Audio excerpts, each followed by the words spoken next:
नाथाय बर' हारिया दिनै गावनि गुनखौ लानानै थांना थानो हादों।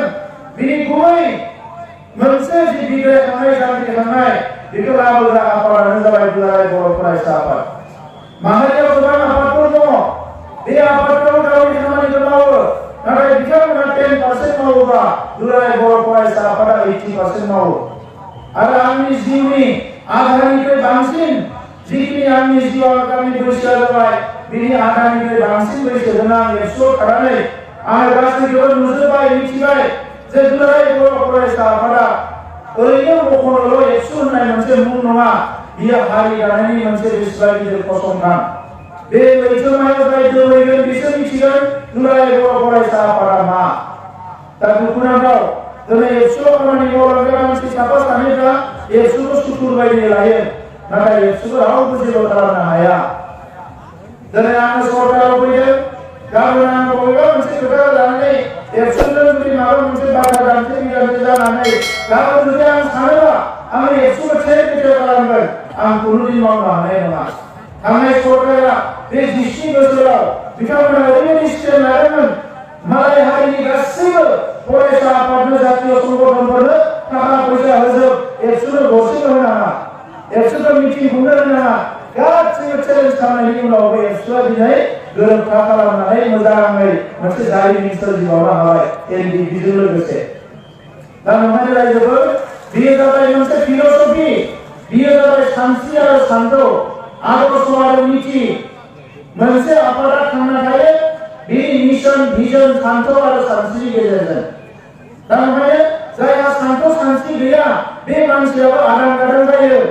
जायहा जिउआव थांखि गैया बे मानसिफ्रा बारा गोबाव मा होनो गावनि मावनांगौ खामानिफोरखौ मावलांनो हाया। दा ओंखायनो बयनोबो थांखि नांगौ।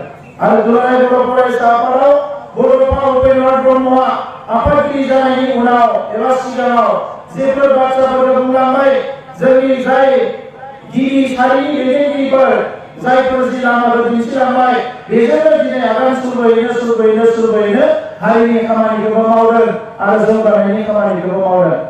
मानगोनां रायजोफोर लिडारा फैगोन आरो थांगोन। मोजां मोजां खोथा बुंगोन। सोरबा बायदिसिना दिन्थि लामाफोरखौ दिन्थिगोन।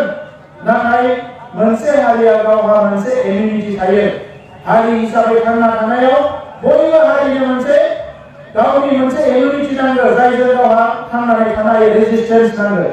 आरो बे रेजिस्टेन्स नांगौबा जोंनो माखासे गोख्रों माहारि आफाद नांगौ जायनि खुनु मोनसे परिबेसावनो जाहाथे रावजोंबो कमप्रमाइज खालामा।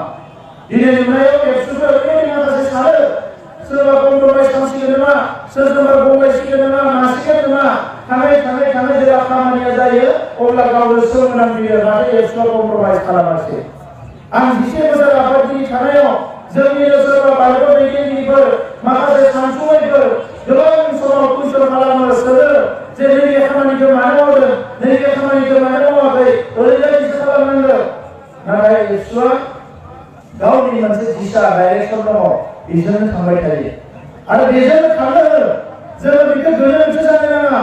बिश्वास ला जाय आफादा 50 बोसोर हारिखौ थगायब्लाबो बे आफादा थगायनो हानाय बेहा खुनु गोहो गैया।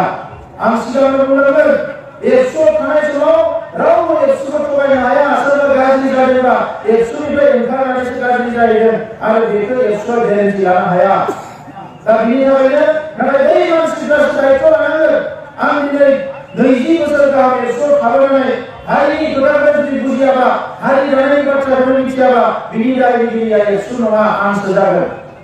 दा बेनिखायनो नैबे समाव साफा सानै मानसिफ्रा जेरैबायदि बानसावलाबायग्रा हारिनि बे मानसिफ्रा गोनो गोथो जानो नाङा रायजोफोर।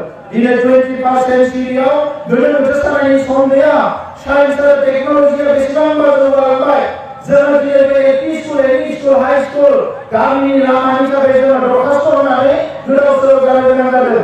नाथाय गुबुन हारिफ्रा मुलुगनि मानसिफ्रा अख्रां सायाव संसार जानायनि बाथ्रा सानबाय। टेक्न'लजिया बिराद जौगालांबाय।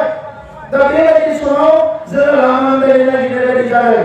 आरो आं जोङो सरकार जानायनि उनाव दिनै जोंखौ गिदों बिजेपिजों बर' जागोन नामा जिएसपिजों बर' जागोन नामा। नाथाय जोङो रावजोंबो बर' जानो थाखाय नङा।